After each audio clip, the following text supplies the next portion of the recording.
Headley వేదికగా జరుగుతున్న India England test match ఉత్కంఠభరితంగా కొనసాగుతోంది.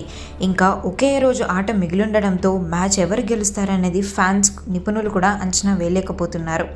ఇంగ్లాండ్ బ్యాట్స్మెన్ ముందు టీమిండియా 400 పరుగుల టార్గెట్ సెట్ చేస్తుందని అందరూ అనుకున్నారు.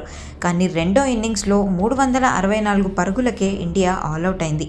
ఈ మ్యాచ్ గెలవాలంటే ఇంగ్లాండ్ 371 పరుగులు చేయాలి. 4వ రోజు ఆట ముగిసే టైంకి ఇంగ్లాండ్ 6 ఓవర్లలో 21 పరుగులు చేసింది. Openers Ben Duckett, Zak Crawley క్రీజ్లో ఉన్నారు. 5వ రోజు 350 పరుగులు చేస్తే ఇంగ్లాండ్ ఈ మ్యాచ్ గెలుస్తుంది. ఇక భారం అంతా బౌలర్లపైనే ఉంది.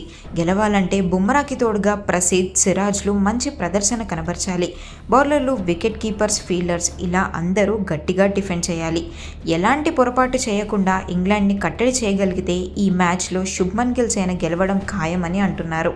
ఈ మ్యాచ్లో టీమిండియా ఇంగ్లాండ్కి ఇచ్చిన టార్గెట్లో ఆసక్తికరంగా మారిన అంశం ఏంటంటే 2022లో బర్మింగ్హామ్లో జరిగిన మ్యాచ్లో 378 పరుగుల టార్గెట్ను ఇంగ్లాండ్ టీం చేస్ చేసింది.